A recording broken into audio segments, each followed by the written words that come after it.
Alléluia. Donc le troisième point que nous allons aborder aujourd'hui, c'est que la promesse de Dieu est toujours rattachée à ta destinée.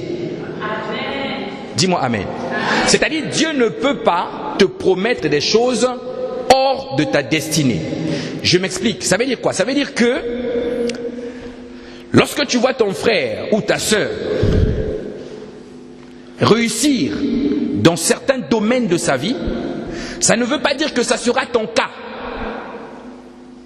Parce que vous voyez, dans la destinée, il n'y a pas les jumeaux de la destinée. Tu peux avoir un frère ou une sœur, où vous êtes des jumeaux dans le sang, mais vous avez chacun une destinée divine. Alléluia. Et dans cette destinée, chacun de vous a un programme divin. C'est-à-dire quelque chose que Dieu avait déjà préparé dès le commencement. Alléluia. Voilà pourquoi je veux te dire ce matin que tu n'as pas été créé par accident. Dieu t'a pas fait parce qu'il n'avait plus rien à faire. Il dit, bon, je vais essayer un peu d'exciter ses parents et puis ils vont donner un enfant. Non, tu n'es pas le résultat d'un accident. Ou vous n'êtes pas une erreur naturelle. Je sais que parmi vous, il y en a, les parents n'ont pas programmé l'enfant. Et la maman s'est retrouvée enceinte. Moi, mes parents ne m'attendaient pas. Je suis un enfant qui est né comme ça. Mais je veux te dire qu'avec le Seigneur, toute vie qui vient sur la terre, Dieu connaît. Donc tu n'es pas une erreur parentale. Alléluia. Et même votre présence aujourd'hui à l'église, le Seigneur connaissait déjà le nombre où nous devons être aujourd'hui. Donc chaque jour de votre vie était déjà programmé, préparé par Dieu. Amen. Donc tu ne peux pas être à la fois toi et ton voisin. Voilà pourquoi tu dois lui dire bienvenue original. Regarde-le bien, dis-lui bienvenue original. Voilà, parce que tu n'auras pas quelqu'un comme lui. Il est le seul sur la terre. Amen. Lorsque j'essaie de réaliser l'être humain, je vois que chacun d'entre nous a son empreinte. Même père, même mère. Mais vous mettez sur la feuille, chacun son empreinte. Donc tu n'es pas une copie, tu es vraiment l'original. David est en train de parler dans Psaume 139. Psaume 139, nous allons lire ça. Psaume 139, verset 16. J'aime ce passage de David. Alors il a compris quelque chose. Psaume 139, verset 16. Psaume 139, verset 16. Il dit, quand je n'étais, Psaume 139, verset 16, quand je n'étais qu'une masse informe, tes yeux me voyaient. Waouh! Et sur ton livre étaient tous inscrits les jours qui m'étaient destinés avant qu'aucun d'eux n'existât. Donc il dit au fait, Seigneur, avant même que je ne puisse prendre forme, mais toi, tu me connaissais déjà. Même mes jours que toi tu avais réservés pour moi, tu les connaissais déjà. Alléluia. Dis à quelqu'un, tu es le plan de Dieu. Dis-lui, tu es le plan de Dieu. Maintenant, pour que cette destinée divine s'accomplisse dans ta vie, tu vas devoir coopérer. Coopérer avec le Seigneur. Pourquoi coopérer? Tu te dis, le Seigneur m'a déjà donné une destinée, pourquoi je dois encore coopérer avec lui? Parce que comprends que à côté de toi et autour de toi, il y a un gars qu'on appelle Satan, le diable. Lui, il est contre les destinées. Amen. Dieu va te donner des choses, il va te dire, tu seras ceci, tu feras cela, tu iras à tel endroit. Mais Satan va te dire, moi, je serai debout, je vais rôder autour de toi et je vais t'empêcher de faire ce pourquoi le Seigneur t'a mis sur la terre. Alléluia. Mais le point, c'est de comprendre et de réaliser que lorsque tu viens naître de ton père et de ta mère, tu nais avec une nature d'Adam. Donc, le programme de Dieu qui était assigné à ta vie est dans le ciel. Alléluia. Maintenant, lorsque tu arrives maintenant à naître de nouveau, c'est là que le sceau qui avait été préparé pour toi te colle. Voilà pourquoi même les païens qui ne connaissent pas Dieu ont une destinée avec le Seigneur. Alléluia. Dis à quelqu'un, aime les païens. Il faut aimer les païens. Maintenant, dans la destinée, il y a les œuvres. Les œuvres. Il dit dans Ephésiens 2.10, un passage que nous connaissons pour la plupart, Ephésiens 2.10, la Bible dit que nous sommes, nous, moi et toi, nous sommes son ouvrage, ayant été créés en Jésus-Christ pour de bonnes œuvres que Dieu a préparées d'avance, afin que nous puissions les pratiquer. Deux phases. Dieu a d'abord préparé les œuvres et ensuite il te dit, par la suite, toi tu es appelé à venir exécuter le programme qu'il avait préparé. Amen. Donc tu es là pour exécuter un programme divin. Un programme divin. N'attends pas que les promesses de Dieu s'accomplissent dans ta vie comme ça. Parce que tu es beau, parce que tu viens à l'église. Il y a beaucoup de gens qui sont appelés. Beaucoup ont reçu des ministères. On leur a dit, tu seras ceci, tu seras ceci. Mais peu sont ceux qui arrivent à accomplir ces projets. Amen. Pourtant la Bible nous dit que ce que Dieu dit s'accomplit. Mais ce n'est pas le cas pour la destinée. Tu dois être participant à l'œuvre de Dieu. La Bible dit que nous sommes ouvriers avec lui. Donc même pour ta destinée, tu vas devoir travailler avec le Seigneur. Amen. Alors je voulais que tu notes quelque chose. La destinée est le seul couloir dans lequel s'accomplissent les promesses de Dieu. C'est-à-dire celui qui n'a pas encore découvert sa destinée. C'est comme un homme à qui on a promis un grand héritage, qui ne sait pas qu'il est héritier et il est en train de marcher sur la terre. Il fait des choses par lui. Il pense que c'est Dieu qui le bénit. Non. Deux fois tu réussis socialement. Tu penses que la promesse de Dieu s'est accomplie. Non. La Bible dit que Dieu fait pleuvoir sur les bons et les mauvais. Vous savez pourquoi? Dieu a mis sur la terre que nous sommes des lois. Et lui, il n'entrave pas ces lois. Et les païens, ceux que nous appelons païens, que nous regardons comme des gens mauvais, les païens qui arrivent à appliquer les lois que Dieu a mises sur la terre, ces païens-là arrivent à réussir. Dis-moi amen. Mais ce qui est drôle, ce qui est à constater, c'est que là où même ces païens-là, ceux que nous appelons païens, arrivent à réussir, mais il y a beaucoup d'enfants de Dieu qui n'arrivent pas à réussir, alors qu'ils ont une destinée divine. Le païen n'a pas de problème. Il est du côté de l'autre là. Mais toi, ton côté à toi, il faut que tu fasses des efforts. Pour rentrer dans ta destinée, il faut que tu fasses des efforts. Si tu veux voir les promesses de Dieu, il faut que tu luttes. Tout ne sera jamais facile. Amen. Dieu te connaissait d'avance, il t'avait préparé, il t'avait prédestiné. C'est-à-dire, avant la destination, il avait déjà prédestiné. Il avait déjà préparé un programme pour que tu rentres dans la destination et que tu marches. Alléluia. Et c'est dans ce programme que tu vas trouver beaucoup de choses. Amen. Dis à ton voisin la destinée. Dis-lui bien la destinée. C'est quelque chose d'excellent. Parce que, voyez Jésus, les apôtres viennent demander à Jésus. Ils viennent demander à Jésus, Maître, montre-nous comment prier. Jésus leur dit, voici comment vous devriez prier. Dites, notre Père qui est aux cieux, que ton nom soit sanctifié, que ton règne vienne. Oui, c'est bien. Après, il leur dit quelque chose de très important. Il dit, que ta volonté soit faite sur la terre comme elle est faite dans le ciel. Amen. Ça veut dire quoi? Ça veut dire que sur la terre, la volonté de Dieu n'est pas faite. Donc, c'est pareil pour la destinée. La destinée ne va pas s'accomplir parce que Dieu le veut. Dieu veut bien, oui, ça c'est vrai. Mais est-ce que toi, tu veux que ta destinée s'accomplisse? Voilà pourquoi on dit priez et dites que ta volonté soit faite sur la terre. Amen. Donc, une des clés majeures pour entrer dans ta destinée et prendre possession des promesses que Dieu t'a données, c'est la prière. Dis à quelqu'un la prière. La prière. Ma question est, est-ce que un homme ou Satan peut arrêter la volonté de Dieu? Comment? Ben oui, c'est biblique.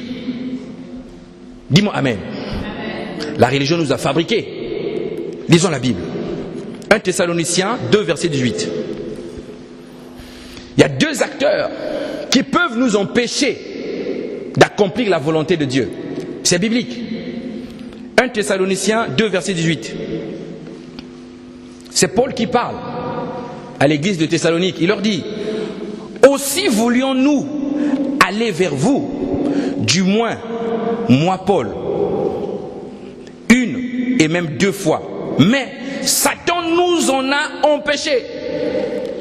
C'est-à-dire l'apôtre se réveille, il dit, moi je veux venir. Mais Satan a bloqué le chemin. L'apôtre Paul. Donc Paul veut faire la volonté de Dieu, Satan vient l'arrêter. Il dit, tu ne peux pas. Dis-moi Amen.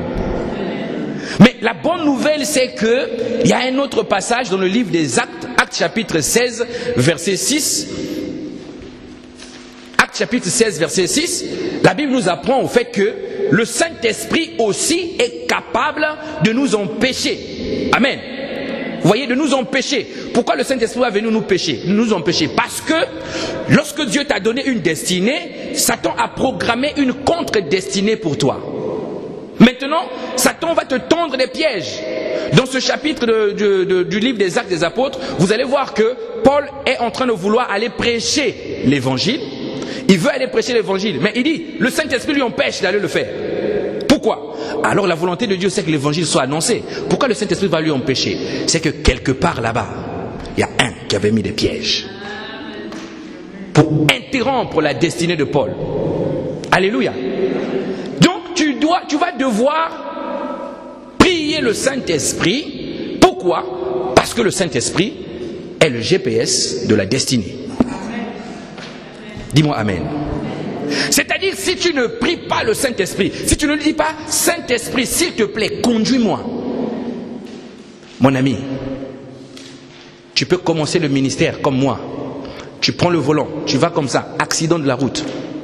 Tu meurs sur place. Est-ce la volonté de Dieu? Il y a quelqu'un qui est contre ta destinée. Il est contre la destinée de ta famille. Il est contre la destinée divine dans ta vie. Amen. Il ne veut pas te voir réussir. Il ne veut pas voir tes enfants réussir. Il ne veut voir rien de bon sortir de vous. Il ne veut voir aucun aspect de la promesse de Dieu être votre partage. Et là, lui, il travaille. Alléluia. Il travaille par la chair. Il te stimule. Il te donne des envies. Tu n'avais pas envie. Tu avais choisi d'abandonner des choses. Mais tu ne comprends pas soudainement. Alors que tu as commencé l'œuvre de Dieu. Lorsque tu étais païen, tu faisais moins. Mais dès que tu t'es lancé dans ta destinée, ça devient encore plus. Amen. Quand tu étais païen, tu prenais 2 bières. Mais quand tu es devenu chrétien, tu es parti à 8. La multiplication. Mais tu ne comprends pas pourquoi. Quelque part, il y a l'ennemi de la destinée qui est debout, qui veut vraiment tout bloquer, tout barricader. Amen. Par exemple, tu as prié le matin, tu es sorti et tu arrives au milieu de la route, il y a une voiture qui arrive. Puisque beaucoup pensent que lorsque tu as reçu l'appel de Dieu, tout ce qui t'arrive dans ta vie, c'est la volonté de Dieu. Il y a une voiture qui arrive et tu te retrouves au milieu de la route.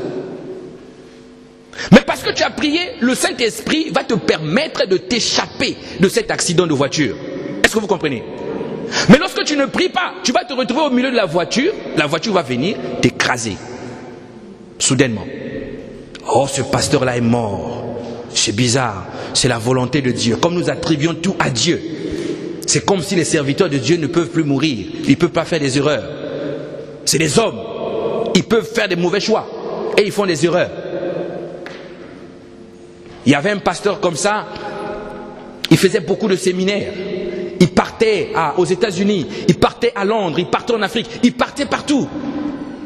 Et il avait cumulé des invitations.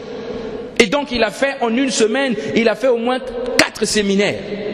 Et il est rentré chez lui aux États-Unis, mais il était fatigué. Sa femme lui dit, reste à la maison. Il dit non, moi je dois aller visiter les frères. Il prend le volant. Arrivé en chemin, accident de la route. Fini. La destinée est stoppée. Toutes les promesses qui étaient rattachées à sa vie, fini. Pourquoi? Parce que tu ne peux pas fonctionner, même dans l'œuvre de Dieu, tu seras en train d'entraver, bloquer, ne pas respecter les règles que Dieu a mises sur la terre. Dis à quelqu'un la loi du repos. Dis-lui bien la loi du repos. tu travailles, prends un temps pour les vacances. L'été arrive. Après la Joufek, ceux qui veulent aller en vacances, allez vous reposer. Mais attention, ceux qui vont se reposer, c'est ceux qui ont travaillé. Dis-moi Amen. Si tu n'as pas reposé, tu n'as pas travaillé, pourquoi tu vas aller te reposer? D'ailleurs, il y en a beaucoup qui n'ont pas encore découvert leur destinée. Donc tu n'as pas encore commencé à travailler. Ce pourquoi tu es sur la terre, tu ne connais pas encore. Mais on dit vacances, toi tu vas aller te reposer. Tu vas te reposer de quoi? Même Dieu s'est reposé des œuvres qu'il avait faites. Toi tu vas te reposer de quoi? Ça c'est ce que la Bible appelle le paresseux. Et la Bible dit, le paresseux ne rôtit pas son gibier. Mais le précieux trésor de l'homme, c'est l'activité. Donc si l'été arrive et que tu n'as pas bossé, bon, continue à venir à l'église. Moi je serai toujours là. Dis-moi Amen. Avec toi on va travailler. Donc je disais que cette voiture-là, c'est des voitures qui sont envoyées par l'ennemi, Satan. Amen. Je voulais que tu notes un deuxième point.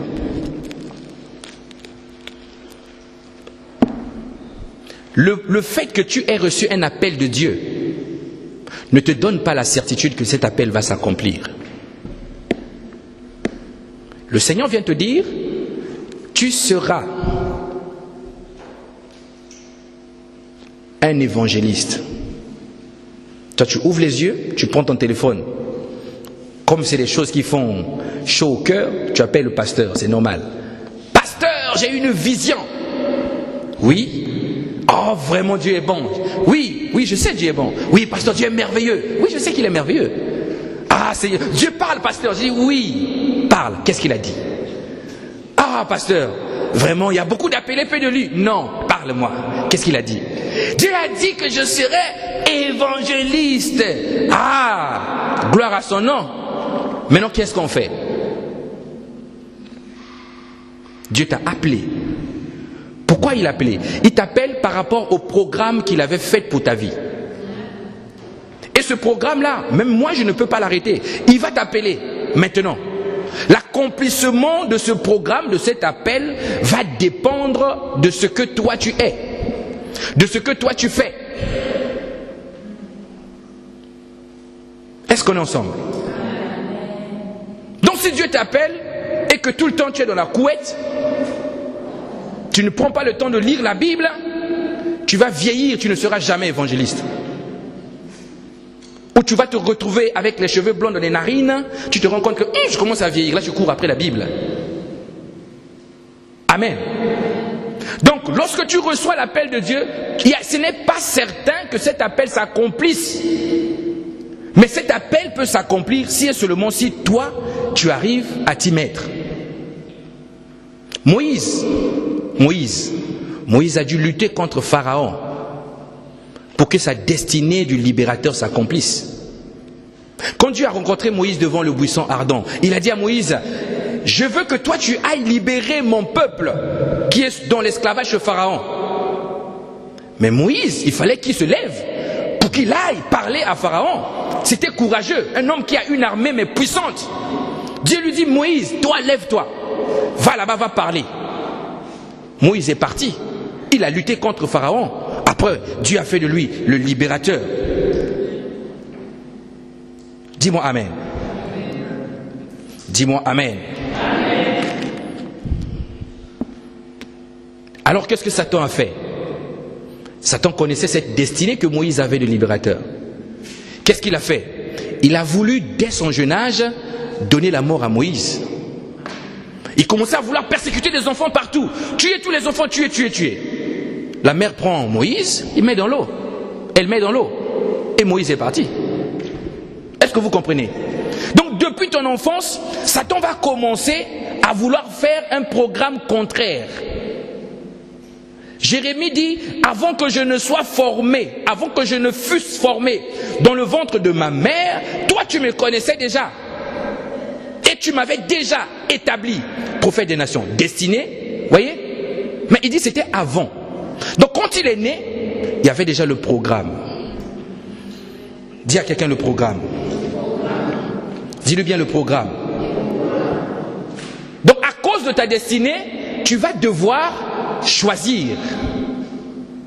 comme Jésus a choisi dans le désert face à Satan. Pour certains, Dieu va vous demander de choisir entre lui et votre richesse. Dieu va vous demander de choisir entre lui et votre richesse. Pour d'autres, Dieu va faire, il va dire, choisis entre moi et ton orgueil personnel. Est-ce que tu comprends? Oui, on sert quand même Dieu, mais tu vois, moi je ne suis pas quand même n'importe qui, tu vois. Hein? Le protocole te prend, on te donne une chaise, bon la chaise est un peu fissurée. Oh, moi je ne m'assois pas sur ça, je ne suis pas n'importe qui. Vous ne considérez pas les gens chez vous ici. Mais mon ami, j'ai envie de te dire, ici il y a un roi. Tu n'es pas le chef ici, mais moi qui te parle, je ne le suis pas. Ici il y a un roi, il y a un Dieu qui commande. Donc tu vas devoir choisir entre honorer la présence de Dieu ou encore ton orgueil à toi, personnel. Je suis quand même un responsable. On ne peut pas me parler comme ça. Est-ce que vous comprenez? Donc pour la destinée, tu seras comme Jésus dans le désert. On va te dire, choisis. Choisis entre Dieu et le fait qu'on te respecte. Tu préfères quoi? Être respecté ou qu'on te manque du respect à cause de Dieu? C'est bien de le dire. Mais lorsque la chose arrive, il faut te laisser faire. Moi je vois, je reçois les maris, je vois, tu m'avais mal parlé, tu m'avais mal parlé. Moi on t'a mal parlé, ça fait quoi? Jésus on l'a insulté, on l'a traité. Mais Jésus n'a rien, tout ça il voyait ça comme étant des choses qui n'avaient pas d'importance. On a traité, on a dit de lui, toi tu chasses les démons, tu es un démon toi. On l'a traité de tous les noms. Mais Jésus avait une destinée à accomplir. Il n'a pas ouvert sa bouche. Jusqu'à la croix il a fait. À tel point que quand il était même crucifié, les soldats ont crié, oh, mais toi tu sauvais les gens. Mais non, sauve-toi toi-même. Mais Jésus avait une destinée à accomplir. C'était sa destinée. Mais le problème c'est que lorsque tu vas ouvrir des portes à Satan, Satan va arriver et va bloquer ce que Dieu a mis dans ta vie. Alléluia. Tu vas changer le cours de ta destinée pour rien.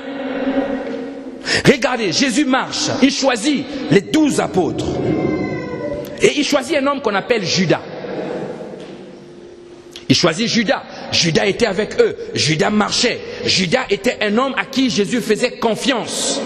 Au point où Jésus a confié même à Judas la caisse, ce qu'on appelle la bourse. Donc Judas, sa destinée n'était pas de finir comme ça, égorgé, attaché la corde au cou et puis mourir à cause de l'argent. Mais le problème c'est que Judas a dévié sa destinée. Pourquoi? Parce que quand il avait la bourse, il avait commencé à voler dans la caisse. Dis-moi amen. C'est pour ça que Jésus va lui dire, Judas, Judas, Judas. Pierre lui dit, Seigneur, dis-nous. Jésus dit, un de vous là, un parmi vous va me livrer. Simon Pierre dit, Jésus, dis-nous, c'est qui? Simon Pierre, Jésus dit, Simon Pierre, calme-toi. Tu vas constater, moi je vais tromper le pain. Celui qui va tromper après moi, c'est lui. Vous voyez, le diable te rend même idiot. On te dit que c'est toi, si tu trompes le pain, au lieu de te cacher, Judas a sorti le bout de pain, après Jésus. Pierre a dit, non Pierre, panique pas, laisse accomplir ce que le Père, ce pourquoi je suis venu faire. Donc Judas, en volant dans la bourse, a dévié sa destinée. Est-ce que vous comprenez? Dieu ne peut pas choisir un homme pour que l'homme en question soit mal. C'est les portes que nous ouvrons. Dieu aime l'homme, il aime l'être humain. La destinée de Judas n'était pas pour mourir comme ça. Donc toi qui gères les caisses à l'église, là, à la louange, ne touche pas l'affaire. Dis-moi amen. Toi qui gères les caisses des départements, là, ne touche pas l'affaire, ne touche pas l'affaire. Alléluia. Tu vas bloquer ta destinée pour rien. Opération chaise. Les frères ont cotisé là. Ne touchez pas l'affaire, ne touchez pas l'affaire. Les problèmes vont arriver. La destinée va être fracassée à cause de ça. Donc Judas, sa destinée a été fracassée pour ça. Maintenant pour les bergers, qu'est-ce que ça peut se passer? Dieu va te laisser le choix entre une église tranquille et lui. tu choisiras entre une église tranquille et lui. C'est quoi une église tranquille? Une église tranquille, c'est une église où tout le monde rentre, ils font le culte, ils s'en vont. Ils vivent leur vie comme ils veulent, ils s'en vont. Les frères, ils viennent, ils mettent les mains dans les poches. D'autres, c'est l'argent de la drogue, d'autres, c'est l'argent bizarre. Ils viennent, ils s'asseyent, ils mettent les dîmes. Et le pasteur ne peut plus dire « Soyez saints ». Parce que s'il dit seulement « Soyez saints », il condamne seulement les mauvais comportements. L'église se vide. Donc il a dit une église tranquille.